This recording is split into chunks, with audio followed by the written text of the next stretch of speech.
Steve Tyler was working his dream job, a Chicago cop, keeping drugs off the street, arresting dangerous criminals. In October of 1994, he nearly lost his life doing what he loved. I got hit just below my vest, and it went through my colon, my liver, my diaphragm, my lung, and it ricocheted out and hit the floor. And that was the bullet that I thought that would be it. He had been shot 3 times in the line of duty, trying to make an arrest. Steve would have to fight to live. I was angry and upset that this had happened to me. I had to push that aside. And I really just concentrated on my breathing. I was like, one more breath in, just one more breath in, one more breath out. And what had happened is my lungs were actually filling up with blood. Steve Tyler had fought to survive many years before. Right after he was born, his mother left him forever. His father was an alcoholic who stole the money little Steve made on a paper route. Paid for his beer and his cigarettes.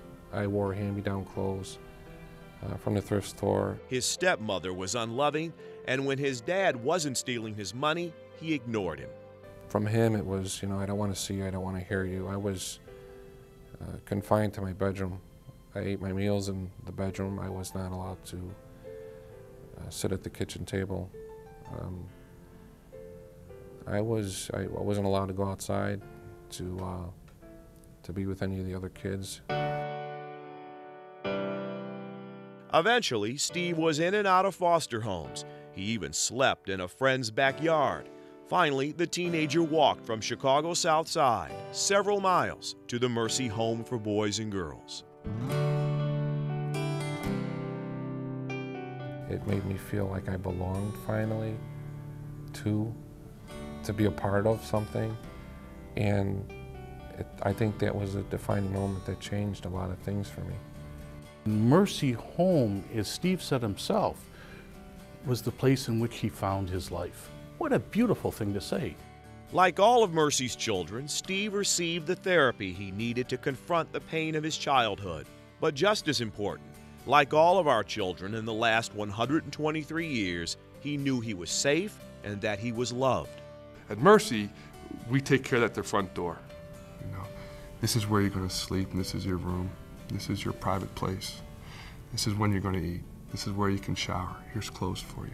They come to us, we wrap our arms around them, we make a home for them. Steve Tyler joined the Army, went to college, and became a Chicago police officer. Then, on that terrible October day, another chapter of his life began with gunshot wounds to the face, the arm, the back. What I really wanted at that time was to see my wife, and my son was 14 months old. And it's the only wish that I had, beside wanting to live at that point, was to tell him goodbye and that I loved him. He would spend nearly a year in painful recovery. And I was at the point where if you had to cut off my arms, my legs, whatever you had to do to me, I wanted to live.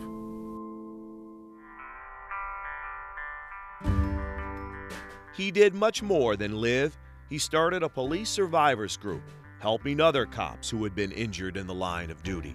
He took the difficult moments of his life, and he had many of them, and rather than turning into darkness and fear and bitterness and resentment, his heart became generous, reaching out and helping others. Steve is certain that because of the power of therapy and love he received at Mercy Home, he was able to bring wounded police officers together. It's not so lonely. There's somebody else that understands what you're going through. Today, Steve Tyler is a devoted husband and father, still on the job, now as a detective. He is grateful to those of you who support the Mercy Home for Boys and Girls. He knows generosity has a ripple effect throughout an entire community. I remember laying in bed here at the boys' home with a roof over my head and not having to worry about the next meal. And I would sincerely think about the people who made that possible. Without the generosity and the goodness of our donors, this ministry, this work of God simply could not take place. I'm very, very grateful to them.